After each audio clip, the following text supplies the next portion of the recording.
Retired Colonel Dr. Kizza Besigye ne munywanyi we Haji Obed Lutale okwosaako munnamagye Captain Dennis Ola bakomezeddwawo mu kkooti enkulu mu maaso g'omulamuzi Emmanuel Baguma ng'awa ensala ye oba ava mu musango guno oba nedda. Omulamuzi Baguma mu nsala yagobye okusaba kw'abawawaabirwa n'ategeeza nga bw'atalina kyekubiira mu musango guno era nti tewali nsonga yasimba lwaki aguvaamu. I have looked at the grounds for recusal in the practice directions. I put them down. I have looked at other authorities for recusal and the tests in those cases. The same are provided here. Ayongeddeko nti ng'ogyeko ekyokumma bawawaabirwa okweyimirirwa tewali nsonga ndala bano gye bayimiriddeko okumusaba okuva mu musango guno.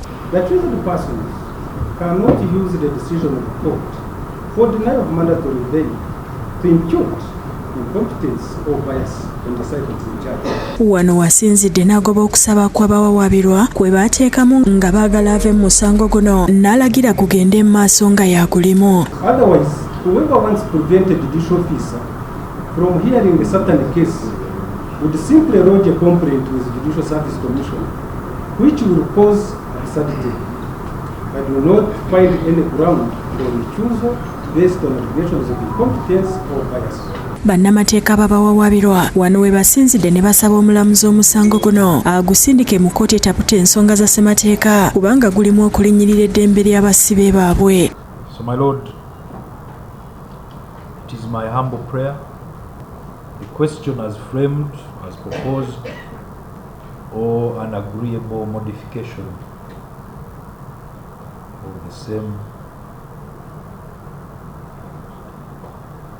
be referred to the Constitutional Court. Richard Birivumbiko w'oludda oluwaabi ategeezezza nti si buli musango ogulimu okulinnyirira eddembe ly'obuntu nti gusindikibwa mu kkooti etaputa ssemateeka.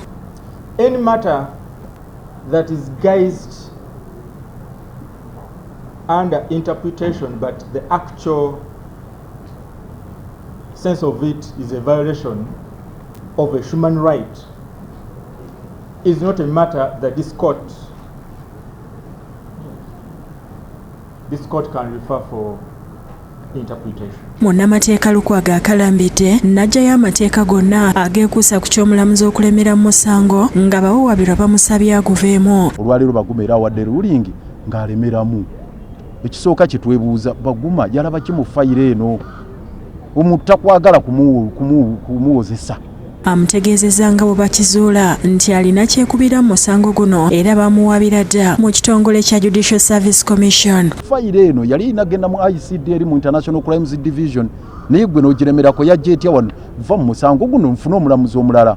Olwaleero Baguma era awadde ruling ng'alemeramu. Omulamuzi omusango agwongezaayo okutuusa nga 6 omwezi ogujja nga kwolwo lwagenda okuweerako ensalo oba omusango guno aguweereza mu kkooti ya ssemateeka oba nedda era abasibe n'alagira baddizibweyo mu kkomera e Luzira. Dr. Kizza Besigye ne Haji Lutale wamu ne munnamagye Captain olw'abavunaanibwa emisango egy'okugezaako okulya mu nsolukwe n'okwagala okumaamulako gavumenti eriko. Ssenfuma Josephine Innocent ne Musa Sewankambo be bakusakidde eggulire lino ku Rabukedde TV.